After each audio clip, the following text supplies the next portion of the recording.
Hey, what is up, fellow raiders? This is Vulcan Dan, and in today's Raid Shadow Legends video, we will be talking about the 4 epics of the Tatura Rhymehide Fusion event because maybe for some reason you're unable to finish this legendary fusion, but if you're an early game player and that's the reason you're unable to finish the fusion, then maybe some of these epics can be useful for your account depending on what you need. All right, so before we get to that, so of course we have 5 more days until this fusion event ends, and just remember that you cannot save this legendary fusion for a future date. Unlike these fragment summons, you really have to fuse him before the timer runs out.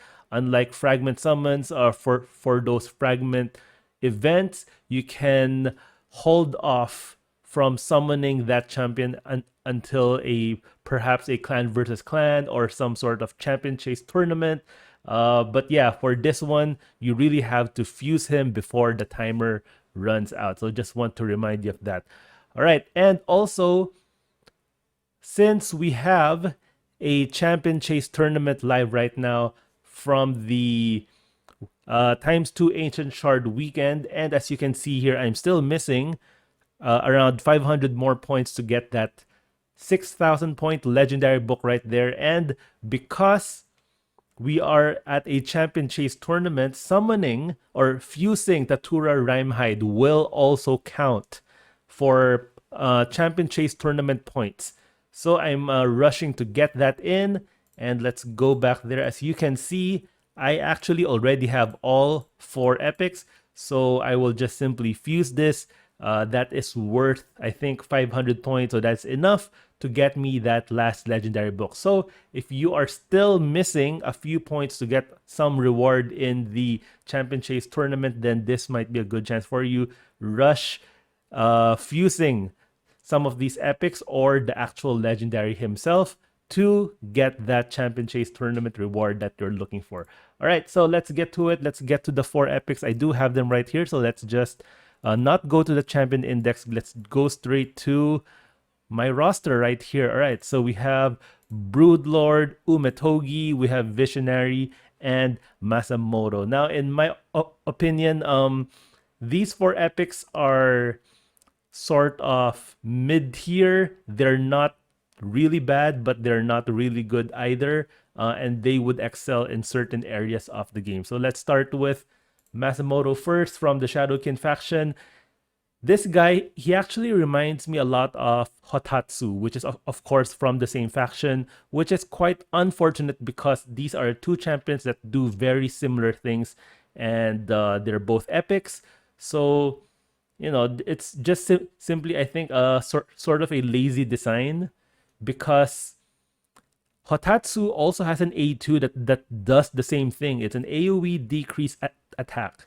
And then Hotatsu's A3 is also places increased defense, but I think he places heals. And then this guy right here places or fills the turn meter by 15%. So it's a little bit similar. And then Hotatsu's A1, I believe, is a leech, and this one steals 1 random buff. So very similar, just some of those minor differences in the A1 and the A3. So half of the A3 and all of the A2 is basically a copy paste. But yeah, he's a decent epic for the Shadowkin, especially that it's coming up this maybe in less than a month. All right, so moving on to Visionary now. This one right here, she looks like a high Katoon to me. Because she has this A3 that fills the turn meter by 15%, which is similar to High Katoon. But High Katoon places increased speed. This gal right here places increased crit rate and increased crit damage, which is also nice. Has an AoE attack that decreases crit rate and crit damage. High Katoons reduces the turn meter of the enemy. So again, we're seeing a lot of these champions that are a little bit similar to older champions in the game. She has this nice A1 that has a chance to decrease the turn meter by 15%, but that 30% chance goes up to 100% chance if they are under decreased crit rate or decreased crit damage, which of course will happen with this AoE hit. So decent, but for the main difference between Haikatun and Visionary is that Haikatun has a speed aura for arena, or I think it was for all battles, but Visionary is only for dungeons. Let me go check Haikatun really quickly.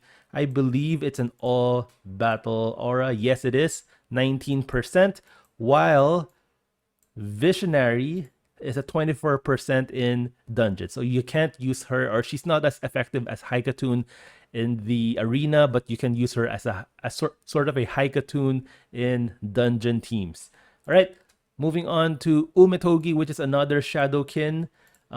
This one is quite a very unique passive right here. Whenever this champion is attacked, you can book this to a 2-turn cooldown. She will completely block one hit. So if it's a double hitter, she will take the full brunt of the second hit, but will completely block the first hit. And if it's only a single hitter, then she will just simply get 0 damage from that one hit, unless it is a boss. If it's a boss, she will get 50% of the damage, which is still quite good because she's a squishy attack type champion, and she will counterattack with her A1, which is a double hitter, and has an additional crit chance if she's under Veil or Perfect Veil, so you can just build her with 80% crit rate, and that is fine. And since this is a double hitter, makes me think that she's good for the Fire Knight, but she will only be good for the actual Fire Knight boss. For the waves, she's not that great because her A1 and A2 are just single target. Her A3 is not an attack. She places perfect Veil and increased speed on herself, and then fills her turn meter by 40%, which is quite nice. But she will need help in clearing out the waves. But she will do quite well with the boss fight, especially with this passive. It will help her keep alive, assuming she goes 2-turn for whenever the Fire Knight gets that 1-turn big hit. She will counterattack with this A2. I mean, with her A1, and then she will only take 50% of the damage from that Fire Knight hit. So yeah, but other than that, I think that's really the only place in the game where she will shine. Maybe Ice Golem, but really, she looks like a Fire Knight champion to me.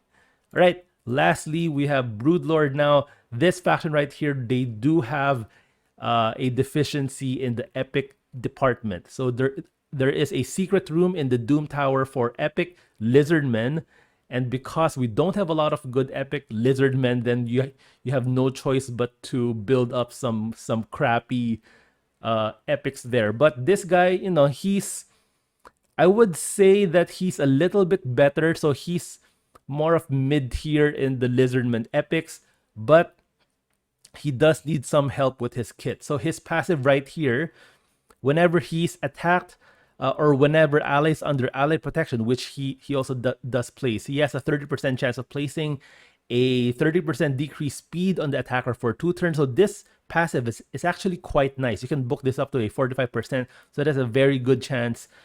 And that is, you can, if that's an AoE hit, so of course that AoE hit will attack or will hit this champion and then the champion that you place ally protection on. So it does place a lot of decreased speed over time. He does have an AoE on his A3, which places a stun that increases in chance up to an 85% when booked. That's a very high percent chance to place a stun on a 3-turn cooldown. So this is a very good skill, but you need to have decreased speed. So he does not have a skill that places decreased speed on everyone, so he would benefit from having a champion in the same team that places AoE decreased speed. In the same faction under Lizardmen, we do have a few.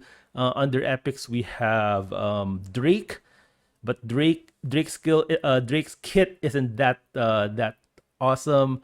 But we have Drake for the epics, and then we have Krisk for the legendary. So, but I think if you have Krisk, I don't think you'll need a Broodlord, but that's just some info just in case you find some use for for that. So those are the two champions in the Lizardman faction that places AoE decrease speed.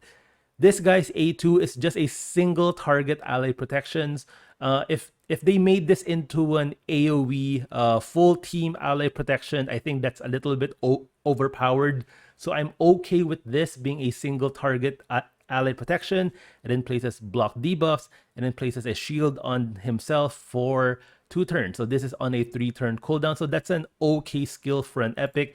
And then his A1 places a provoke if the target is under decreased speed again. So yeah, so pretty good kit, just needs a little bit of help with someone who places AoE decreased speed. But if you do have that, I think he's actually quite good. This skill right here, 3-turn cooldown, 85% chance to stun, is excellent. So I really like this skill right here. He's defense based, also cool looking art. So I think this guy for Lizardman epics is actually quite decent. All right, so those are the 4 epics right here.